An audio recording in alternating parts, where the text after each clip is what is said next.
नमस्कार, SB news studio में आप सभी का एक बार फिर स्वागत है। आप जो यह तस्वीर देख रहे हैं, यह तस्वीर है राहुल गांधी जी के समर्थन में एक मौन जुलूस निकाली गई थी। आप साफ तौर पर देख सकते हैं तस्वीरों के माध्यम से किस तरह से स्वामी विवेकानंद चौक से एक मौन जुलूस निकला, वो भी भीमराव अंबेडकर चौक तक, डॉक्टर भीमराव अंबेडकर चौक तक। ये तस्वीर है मौन जुलूस की तस्वीर, आप साफ तौर पर देख सकते हैं किस तरह से जो वरिष्ठ कांग्रेसी नेता हैं, या यूँ कहें कि जो कांग्रेस के चाहने वाले हैं, कांग्रेस के मानने वाले हैं, उन लोगों ने राहुल गांधी के समर्थन में यह मौन जुलूस निकाला है। आप साफ तौर पर तस्वीरों के माध्यम से देख सकते हैं। क्यों है मौन जुलूस, आखिर इतना सब करने के बावजूद अब ये मौन जुलूस क्यों निकाल रहे हैं? आइए जानते हैं मौन जुलूस निकालने की पूरी वजह क्या है। आइए इनसे जानते हैं। हालांकि एक तस्वीर हम आपको वह भी दिखा रहे हैं कि प्रधानमंत्री जी का तस्वीर है और उनके जेब में उनकी किया गया है।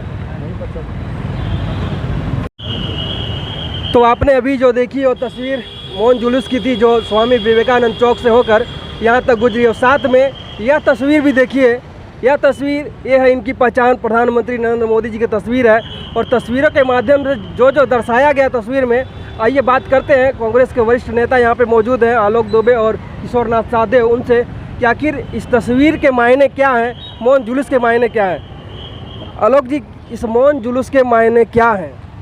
आज हम लोगों ने राहुल गांधी जी के समर्थन में मौन सत्याग्रह मार्च निकाला है। मौन सत्याग्रह इसलिए कि जिस प्रकार प्रधानमंत्री जी संवैधानिक संस्थाओं के माध्यम से देश की आवाज़ को दबाना चाहते हैं, राहुल गांधी जी को प्रताड़ित कर रहे हैं।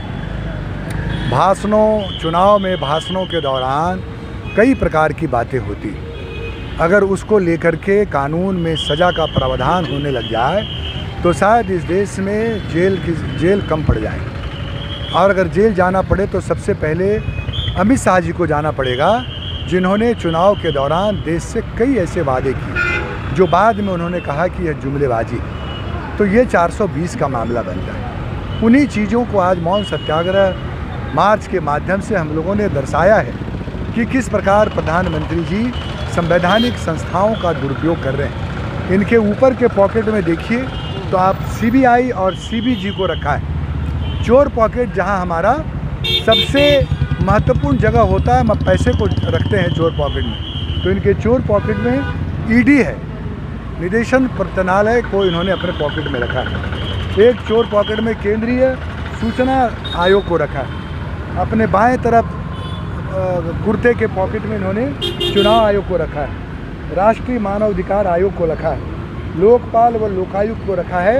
एक पॉकेट में इन्होंने केंद्रीय सूचना आयोग को रखा है और केंद्रीय सतर्कता आयोग को रखा है। और अपने पैरों को नीचे जो हमारा भारत का लोकतंत्र और भारत का संविधान है, उसको अपने पैरों के नीचे रखा है। यही है प्रधानमंत्री जी की 8-9 वर्षों में पहचान, कि देश की जो संवैधानिक संस्थाएं, जिस संस्थानों पर पूरी दुनिया गर्व करती है, जिस लोकतंत्र की दुहाई पूरी दुनिया देती है, जिस लोकतंत्र और लिखित संविधान पर यह पूरा देश चल रहा है, आज उसको तार तार किया जा रहा है।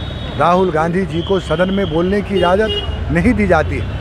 अडानी समूह के साथ इनके रिश्ते को जब उजागर किया जाता है तो इनको जेल भेजा जाता है। 2024 के लोकसभा के चुनाव, राहुल गांधी की भारत जोड़ो यात्रा के बाद उनकी लोकप्रियता, बढ़ती बेरोजगारी, बढ़ती महंगाई, गिरती अर्थव्यवस्था और असुरक्षित बॉर्डर जैसे गंभीर मुद्दों पर प्रधानमंत्री जी पूरी तरह से घिर चुके हैं। और इसलिए जब ये बात राहुल गांधी जी उठाते हैं तो देश के हुक्मरान प्रधानमंत्री जी को ये नागवार गुजरता है। इनकी कुशासन का जीता जागता उदाहरण मणिपुर है, जहां मणिपुर में आग और हिंसा से सैकड़ों लोग मारे गए। वो पूरा मणिपुर आज जल रहा है, लेकिन उन्होंने एक बार वहां झांकने नहीं गए। इन्हीं सब मुद्दों को जब राहुल गांधी जी जनता के सामने रखते हैं तो इनको नागवार गुजरता है। और इसीलिए जो है ये आज राहुल गांधी जी को प्रताड़ित कर रहे हैं। लेकिन कांग्रेस का नेता, कार्यकर्ता आंदोलन का बिगुज बगा चुका है। आज हम मौन सत्याग्रह मार्च के माध्यम से इस देश का हमारा मूल मंत्र सत्यमेव जयते के माध्यम से हम आज मौन सत्याग्रह जुलूस निकाले हैं। बाबा साहब जिन्होंने हमें संविधान दिया है, उनके सामने हम खड़े हैं, उनको साक्षी मानते हैं, उनके संकल्प लेते हैं और उनको पुष्पांजलि अर्पित करते हो, यह संकल्प दोहराते हैं कि इस देश के अंदर अगर हमने अंग्रेज़ों के खिलाफ चुनाव लड़ी है तो हमारी लड़ाई लोकतंत्र को बचाने के लिए होगी, संविधान को बचाने के होगी, संवैधानिक संस्थानों को बचाने के लिए होगी। और सबसे बड़ी बात यह भी चुनौती प्रधानमंत्री के सामने है, जिस तरह से देश की सभी विपक्ष की ताकतों ने एक साथ बिहार की जो ऐतिहासिक धरती है वहाँ से एक एकजुटता का संदेश पूरे देश को दिया है, उससे भी घबराहट है प्रधानमंत्री जी को। और इसलिए यह आंदोलन की आगाज़ देश के अंदर में सुनाई दे रही है। पूरा देश का एक एक कार्यकर्ता आज पूरे देश में, जिलों में, प्रखंडों में, पंचायतों में और प्रदेश मुख्यालयों पर आंदोलन कर रहा है। मौन जुलूस आपने निकाला, एक यूनिक कार्यक्रम किया है। मौन धरना तो काफ़ी कांग्रेस के लोग दे रहे हैं, मौन जुलूस निकालने के पीछे क्या कारण था? देखिए, ये हमारे नेता, हमारे हाईकमान ने सत्याग्रह है, हम सत्याग्रह कर रहे हैं, मौन सत्याग्रह है हमारा। मौन सत्याग्रह मार्च निकाल के इसका उद्देश्य ये है कि हम जनता तक अपनी बात को पहुंचाएं, हम बताएं जनता को, वर्तमान परिस्थितियों से अवगत करा रहे हैं कि क्या हालात हैं इस देश के, क्या स्थिति है। तो जब तक हम मार्च नहीं निकालेंगे, जब तक हम लोगों के बीच सभाएं आयोजित नहीं करेंगे, इसलिए आज हम मार्च निकालने के बाद अब हम सभा आयोजित कर रहे हैं। सभा में यहाँ मौजूद सैकड़ों लोगों के बीच हम बता रहे हैं कि किस तरह से प्रधानमंत्री जी संविधान को कुचल रहे हैं, जनता की आवाज़ को रौंद रहे हैं। लोकतंत्र में अगर हमें बोलने की अभिव्यक्ति है, आज़ादी है, तो उस आज़ादी को रोकने का प्रयास किया रहा है। और अगर कोई बोलता है तो इनके पास में देशद्रोह का सर्टिफिकेट है, किसी को भी ये देशद्रोह की सर्टिफिकेट पकड़ा देते हैं, ये देशद्रोही है। प्रधानमंत्री की आलोचना करना अगर देशद्रोही है तो हम इन नीतियों और सिद्धांतों के खिलाफ लगातार आवाज़ उठाएंगे। लगा दीजिए हमारे ऊपर देशद्रोही का सर्टिफिकेट, लेकिन हम इससे घबराने वाले नहीं। धन्यवाद। और जी, जिस तरह से आप लोग मौन जुलूस निकालें, स्वामी विवेकानंद को सबसे पहले आपने नमन किया, इसके पीछे की वजह क्या है? देखिए, स्वामी विवेकानंद जी को हम लोगों ने पुष्प अर्पित किया और वहाँ से एक सत्याग्रह मार्च अंबेडकर चौक तक लेकर के आए, जो देश के निर्माताओं में से थे। आज जो लोकतंत्र ने उनको ताकत दिया, भारत के संविधान ने उनको ताकत दिया, वो खुद कहते हैं कि एक चाय बेचने वाला प्रधानमंत्री हुआ। तो जिस लोकतंत्र ने उनको ताकत दिया, ये अधिकार दिया, उसी लोकतंत्र को पैरों के तले कुचलने का प्रयास कर रहे हैं। हम लोगों ने एक छाया चित्र के माध्यम से इसको दर्शाया है। मेरा सवाल था कि आप एक अलग तस्वीर लिए हैं प्रधानमंत्री जी का, उसमें अलग डायरेक्शन भी दिखाए हैं बहुत सारा, इसके मायने फिर क्या है अलग अलग? देखिए, जिस तरह से CBI, ED, चुनाव आयोग या जितने भी संवैधानिक संस्थाएं हैं, जो एक ऑटोनोमस बॉडी है जो देश में काम करता है, आज की परिस्थिति तो है कि वो जुडिशियरी तक में हस्तक्षेप करना प्रारंभ कर दिए। तो लोगों को न्याय कहाँ से मिलेगा जब देश की संवैधानिक संस्थाओं में सरकार का हस्तक्षेप होगा, सरकार के निर्देश पर वो काम करेंगे। आप देखिए किस तरह से देश भर के तमाम विपक्षी नेताओं के ऊपर में कार्रवाई हो रही है, किस तरह से राहुल गांधी को मैक्सिमम सजा हुई,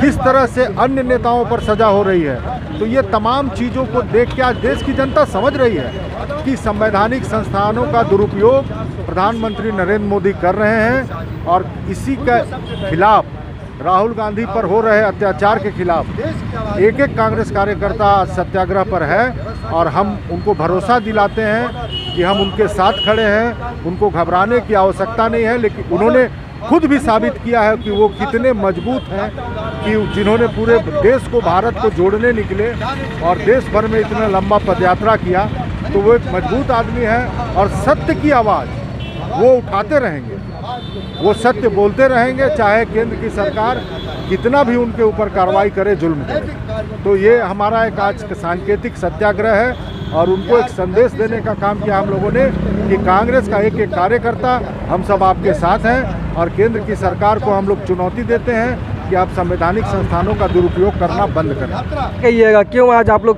मौन सत्याग्रह में निकले हुए हैं? हम लोग निकले हैं मौन सत्याग्रह में कि जो देश में जिस तरह से आतंक फैला हुआ है, जो भी संवैधानिक संस्था है उसको प्राइवेट कर करके हम लोग के आदरणीय नेता राहुल जी और विपक्ष के नेताओं पर जिस तरह से आक्रमण किया जा रहा है, बेवजह फंसाया जा रहा है। लोग त्राहिमाम हैं और कितना मतलब आदमी बर्दाश्त से बाहर हो चुका है। ये देश का जनता भी अब जो है सड़कों पे आ जाएगी किसी दिन। राहुल जी के साथ में पूरा देश का जनता है, किसान है, नौजवान है, कामगार है, सभी लोग राहुल जी के साथ में खड़े हैं। राहुल जी एक बहुत ही उच्च किस्म के, बहुत ही शरीफ इंसान है, लेकिन उनको जो है ज़बरदस्ती का परेशान किया जा रहा है। ये देश की जनता जान रही है। हम मोदी जी को यही बोलना चाहते हैं कि आप कभी आप देश के जो गरीब नौजवानों के पास में, गरीब जनता के पास में जाके देखिए वो किस तरह से जी रहा है। और जो मोदी जी, हम ये जो आपको आगाह कर रहे हैं, ये सब बंद कीजिए करना, वरना देश का जनता जब सड़क पर उतरेगा तो राहुल गांधी जी को फिर आप नहीं रोक सकते हैं। और हम लोग राहुल जी के साथ खड़ा है, पूरा कांग्रेसी खड़ा है राहुल जी के साथ में, और हम लोग इसका मुंह तोड़ जवाब देंगे। तो यह थे कांग्रेस के वरिष्ठ नेता जिन्होंने मौन जुलूस निकालकर राहुल गांधी के समर्थन में अपनी बात रखी। हालांकि उनके साथ एक प्रधानमंत्री जी का तस्वीर भी था, उसके मायने भी उन्होंने बताए। क्या है उसके मायने आपने सुना। अब हकीकत क्या है यह देखने वाली बात है, क्योंकि लोकतंत्र में सत्ता पक्ष और विपक्ष एक दूसरे पर आरोप लगाते रहे हैं। किसका आरोप कितना सही है, कितना उचित है, यह तो देखने वाली बात है, या फिर जनता तय करेगी, क्योंकि लोकसभा चुनाव भी 2024 होने वाले हैं और वो भी जल्द।